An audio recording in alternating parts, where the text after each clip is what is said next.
اللہ تبارک و تعالیٰ نے قرآن مجید میں ارشاد فرمایا وَيُقِيمُونَ الصَّلَاةَ، اور نماز قائم رکھتے ہیں۔ نماز عبادات مخصوصہ نماز کا نام ہے،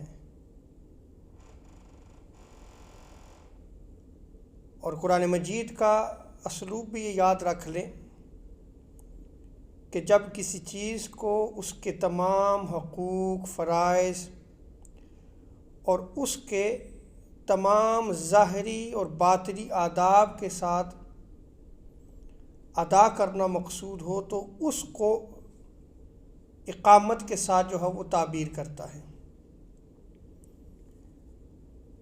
اس میں بھی اللہ تبارک و تعالیٰ نے جو نماز کا جو حکم دیا ہے، نماز پڑھنے کا نہیں بلکہ نماز کو قائم کرنے کا حکم دیا۔ وَيُقِيمُونَ الصَّلَاةَ، اس میں بہت ساری آیات جو ہے وہ اس پہ دلیل ہیں، لیکن صرف ایک آیت جو ہے وہ میں اس میں بیان کرتا ہوں تاکہ جو ہے وہ اسلوب قرآن کو جو ہے وہ سمجھا جا سکے۔ جیسے سورہ شورا کی ورس 13 میں اللہ تبارک و تعالیٰ نے ارشاد فرمایا ان اقیموا الدین ولا تتفرقوا فیہ، اور اسی دین کو قائم رکھو اور اس میں جو ہے وہ تفرقہ نہ ڈالو۔ جب کسی چیز کو اس کے تمام حقوق، فرائض اور اس کے تمام ظاہری اور باطنی آداب کے ساتھ جو ہے وہ کرنا مقصود ہو تو اس سے جو ہے وہ اللہ تبارک و تعالیٰ نے قرآن مجید میں اقامت کے ساتھ جو ہے وہ تعبیر دیا ہے۔ اب اس آیت کریمہ میں بھی جو ہے وہ اللہ تبارک و تعالیٰ نے جب حکم دیا نماز کا تو اقامت کا جو ہے وہ ذکر فرمایا۔ اس اعتبار سے اقامت صلاۃ کا معنی یہ ہے کہ نماز کی تمام شرائط جو ہے وہ پوری کی جائیں،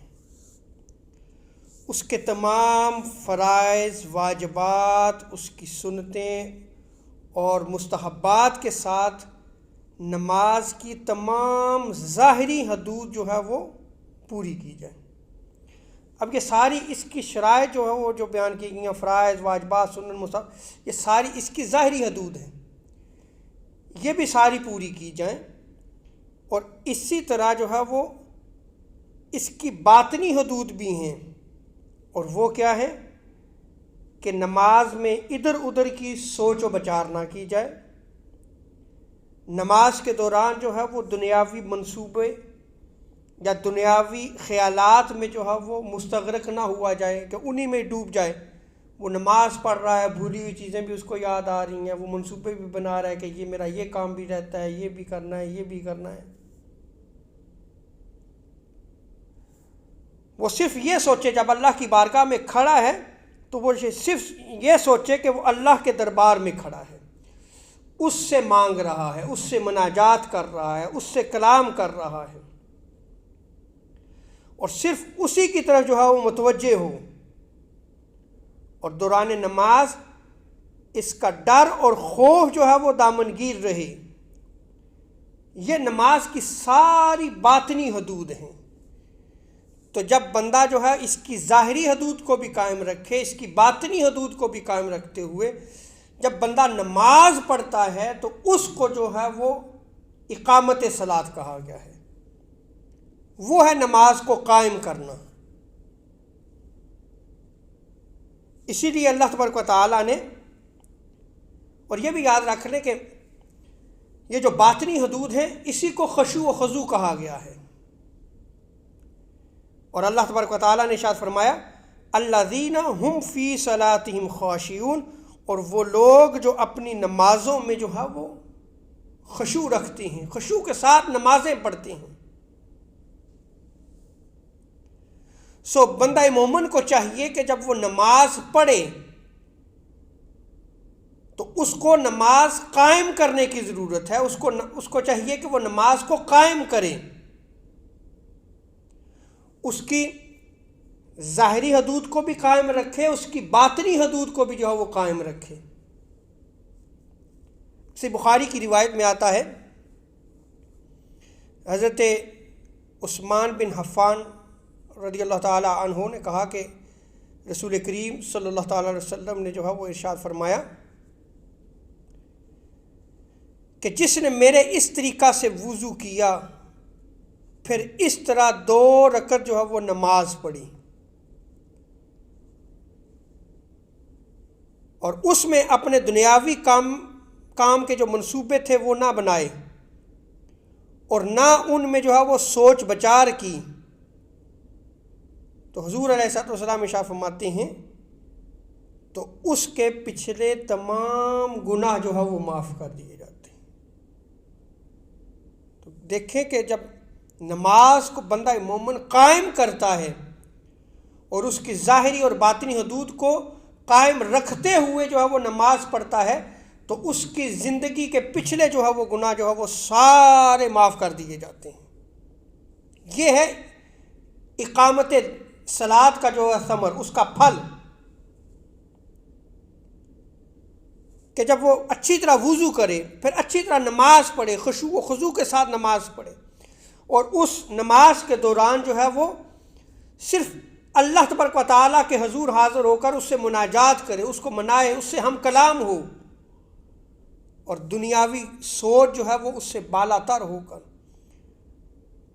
اللہ تبارک و تعالیٰ سے مانگتے ہوئے ساری نماز کو جو ہے وہ ادا کرتا ہے، تو اس کے سارے گناہوں کو جو ہے رب تعالیٰ معاف فرما دیتا ہے۔ اسی طرح سے بخاری کی دوسری روایت میں آتا ہے، حضرت انس رضی اللہ تعالیٰ عنہ بیان کرتے ہیں کہ حضور تاجدار کائنات صلی اللہ تعالی وسلم نے فرمایا بے شک جب تم میں سے کوئی شخص نماز پڑھتا ہے تو وہ اپنے رب سے چپکے ہم کلام ہوتا ہے۔ گویا بندہ مومن جب نماز کے لیے کھڑا ہوتا ہے تو وہ اپنے رب سے جو ہے وہ کلام کر رہا ہوتا ہے۔ یہ ہے اقامت صلاۃ۔ اللہ تبارک و تعالیٰ جو ہے وہ ہمیں نماز کو جو ہے وہ قائم کرنے کی جو ہے وہ توفیق عطا فرمائے۔ آج ہم اہل سنت و جماعت دیکھ لیں کہ ہم نماز کی طرف جو ہے وہ کتنے متوجہ ہوتے ہیں۔ ہم دیگر مستحبات اس پہ تو عمل بڑے ذوق شوق سے کرتے ہیں، لیکن معذرت کے ساتھ ہماری نمازیں جو ہے وہ اور ہماری مساجد جو ہے وہ نمازیوں سے جو ہے وہ خالی ہوتی ہیں۔ یہ سوچنا چاہیے، یہ لمحہ فکریہ ہے۔ حضور علیہ الصلوۃ والسلام معراج پہ جب تشریف لے کے گئے تو آپ کو جو تحفہ ملا تھا وہ یہ نماز کا تحفہ تھا، اور بندہ مومن کی معراج جو ہے وہ کیا ہے؟ نماز پڑھنا ہے۔ وہ جب نماز میں جاتا ہے تو اس کی معراج ہوتی ہے۔